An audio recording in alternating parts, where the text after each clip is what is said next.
Zidane Tribal is an interesting Final Fantasy hero, particularly if we account for the particular time and place that Final Fantasy IX was released, which suffixed the brooding protagonists of Cloud Strife and Squall Leonhart in the previous two games. For those introduced to the series with the PlayStation 1 titles then, Zidane Tribal might seem like the exception rather than the rule, and yet, looking a little closer, he is perhaps the starkest bridge between tradition and the new across the Final Fantasy series. So how does Zidane stack up against other protagonists of the Final Fantasy series? What are the particulars of his characterization and arc that make him so unique? And how was he, perhaps simultaneously, both a breath of fresh air and a continuity for the oeuvre of Final Fantasy heroes? Jumping right in, it's firstly worth considering Zidane in the broader context of the game that he's featuring in, and as a reflection of the world that he operates in. Each Final Fantasy game has its own unique mood and setting, a distinct tone and texture that makes them stand out. Cloud Strife, for example, as a muddled, militaristic mercenary caught up in a personal history and a plight against an authoritarian company, was the perfect complement to that cyberpunk world of Gaia. And for his part, Zidane Tribal as an optimistic rogue and this strange monkey man running around in a world of similarly anthropomorphic creatures is a perfect fit for that world and setting of Final Fantasy IX. Indeed, as I've discussed of the game in the past, Final Fantasy IX is a warm blend of Saturday morning cartoon vibes and fairy tale storytelling, a mismatch of medieval and Enlightenment era steampunk that for whatever reason seems to work well together, and Zidane within that and as a part of that fits both aesthetically with his 17th century privateer attire designed in this wonderfully high fidelity super deformed style that nods back to the earlier Final Fantasy games, and also he has this personality to match which is much lighter in tone than many other heroes that we see in the latter Final Fantasy games. And it's little surprise to me that the long rumoured Final Fantasy IX animated series is supposed to be a children's show, because I think the world and setting of Final Fantasy IX really lends itself to that sort of demographic, and Zidane is a prime example of that. Now, taking a step forward, Zidane upends the notion of a Final Fantasy hero, and perhaps a fantasy hero in general, in several key ways. Firstly, the decision to shift from the warrior or knight archetype over to a thief was an interesting decision that I think had quite both overt and subtle implications for the tone and feel of Final Fantasy IX's story. There is a certain formality and sense of fate and severity that often comes with a knightly adventure or a knight-adjacent adventure. Looking through history, whether that's the tales of King Arthur or the Greek tales of Theseus and so on, we have epic tales of fate and sacrifice that focus on and resolve to elevate an individual hero to a kingly or a leadership sort of standing. It's an accepted monomythic pattern that we see in everything from Star Wars to other Final Fantasy games like Final Fantasy VIII or Final Fantasy XV, where the framework of the adventure is designed around an individual. So there's a number of ways that Final Fantasy IX defers a sense of Zidane as a fated hero. Firstly, quite a subtle one, which I always found quite interesting, is the decision to give him daggers as his primary weapon rather than a sword. And this is interesting for me because I think the connotations of a sword are often highly symbolic. They are very associated with a hero character. Many myths, legends and stories through time elevate the status of a hero through their possession of a unique sword, whether that's Arthur Pendragon's Excalibur to Luke Skywalker's lightsaber and the Buster Sword or the Brotherhood in Final Fantasy games.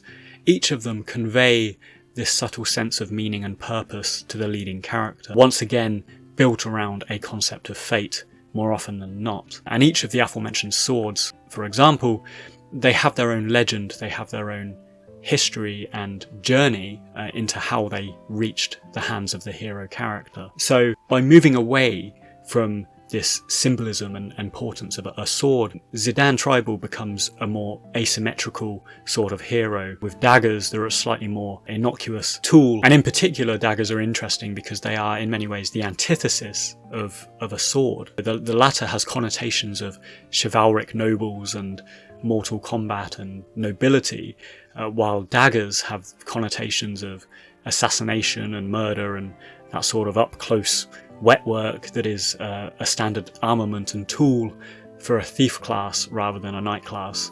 And finally, on the note of subverting the common notions of a hero type, it's not simply that Zidane is a thief hero, but also that the sword-wielding knight character in Final Fantasy IX is Adalbert Steiner, who is used as a very pompous, blundering, tragicomic character. He utilises, but in a completely undermining way, the common tropes of chivalry and propriety that a knight archetype usually has.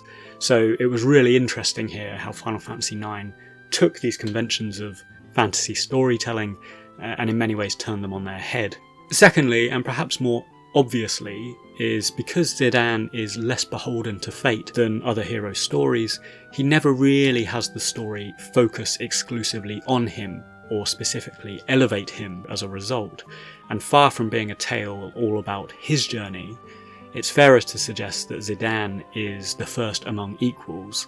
He is the most vocal and driven character within a collective ensemble who, rather than being bound up with his own heroic toils with fate, is actually, curiously, more of an emotional pillar and an outward-looking supporting confidant to others, specifically Vivi and Garnet. And indeed, looking to the caption cards that denote the key characters in this game, Zidane's is virtue, and the caption reads, "You don't need a reason to help people," which is an instantly outward-looking characterization of the character, rather than a toiling inward one about some personal dilemma.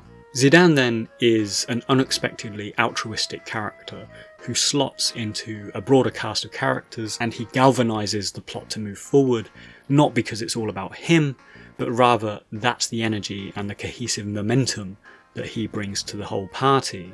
This ensemble affable demeanour of Zidane is in large part what loops him back to the traditions of the series. He epitomises in many ways the Sakaguchi era of Final Fantasy by being just one part of a broader whole, such as we see in Final Fantasies 1, 3, 5 and 6. He has much more in common perhaps with the likes of Bartz Klauser or Locke from Final Fantasies 5 and 6 than he does with his closest contemporaries of Strife and Squall Leonhart from Final Fantasies 7 and 8. Now, his happy-go-lucky demeanour also inches into his arguably quite dated amorous humour. His mildly perverted actions towards Garnet early in the game echo a similar weirdness that we also see in earlier games, like the dancing girls that feature in Final Fantasy IV, Prince Edgar's lasciviousness in Final Fantasy VI, and this may be considered dated, certainly by Western standards, but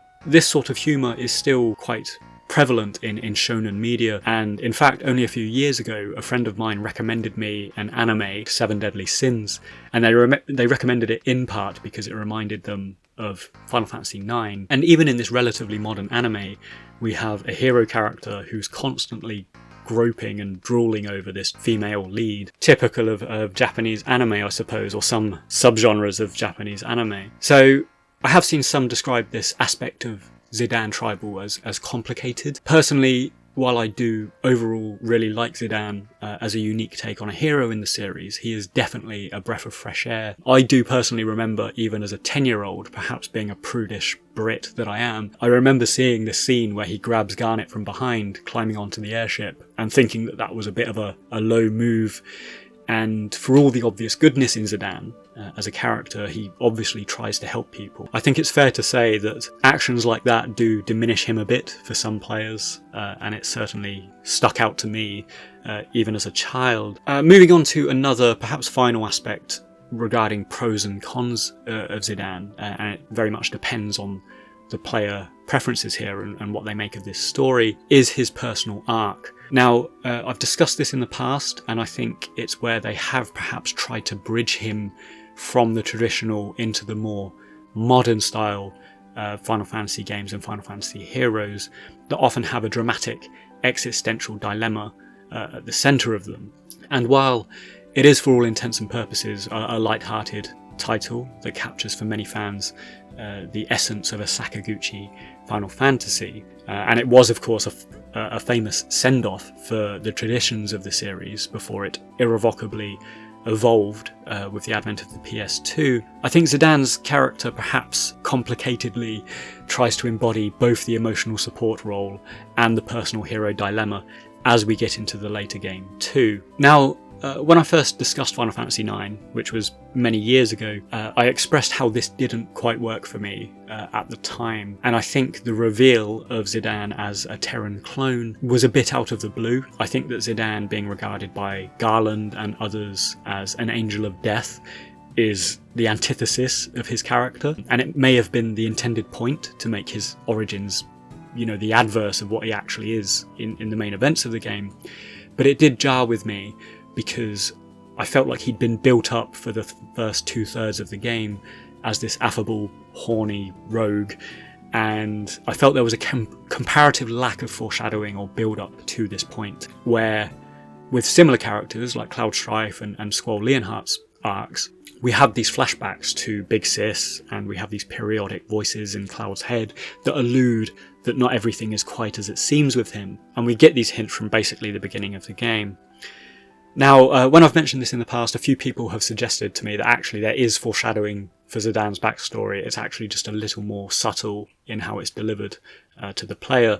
He periodically mentions a strange blue light from his past. He periodically mentions that he doesn't really remember his past. And I think this is a fair point. And more so than that, what's actually made me enjoy subsequent and recent playthroughs is readings of the game that suggest that Zidane is actually consciously avoiding his past. The reason, or part of the reason he is so outward facing and helpful to others, is to avoid contemplating or discussing or dealing with his own amnesic past. And I really like that. I think playing the game with that in mind and that angle to it does actually add a layer to him. And again, not dissimilar to Locke Cole of Final Fantasy VI, who has quite a similar arc. He's always trying to save female characters because he failed to save the love of his life. It does add a layer to him, just as it adds a layer to Zidane here, if we have that in mind. But there does remain the question, I think, of whether, with these excellent dilemmas exhibited by Garnet and Vivi, Freya and Steiner, did Zidane really need one for himself to sort of loop him in and create this personal connection and history with Kuja at the end game, or could he have just stayed as the affable support for everyone else that we meet? And I get both sides here, because if we kept Zidane and Kuja separate, if we think about villains that don't have a personal connection to the main characters, they do for a lot of fans fall flat. Ultima in Final Fantasy 16 is a prime example, so is Ultimecia from Final Fantasy VIII. So, summarising his arc, I think Zidane was absolutely fantastic and a solid lead, particularly in the first couple of discs of this game. Really well written as a rogue. It got a bit muddled, as I say, with this reveal about his personal past, but then they really brought it home. And actually one of the most underrated things I think about Final Fantasy IX and Zidane as a hero in general is the very selfless and wholesome ending that he has in rescuing Kuja. It epitomises this sense of virtue and you don't need a reason to help people. It's really brought full circle and delivered in that climactic ending. And I don't think he nearly gets enough credit as a hero, in part because of how well they concluded that arc there. And very finally, I think another thing that we don't often see written about Zidane or about Final Fantasy IX, and mild perversions aside with how he sort of builds this story, is the love story that blooms between Zidane and Garnet. It's actually, I think, one of the better told love stories in a Final Fantasy game. It's very organically unfolding and a slow burning evolution of a relationship that rather uniquely for a Final Fantasy, it starts from a position of animosity rather than this fated meet cute love at first sight thing that actually most Final Fantasy games sort of have to some degree or another. So Garnet starts off as this prudish proper princess, Zidane is this rough around the edges rogue, and I think his handsiness with her and comments to her earlier on are written in part to try and emphasise that. But slowly, these two are brought together, forced to confront themselves and their issues and their pasts, and resolve them together. So it's a fantastic arc, I think, that isn't necessarily fully appreciated in the oeuvre of Final Fantasy games and the oeuvre of Final Fantasy love stories too.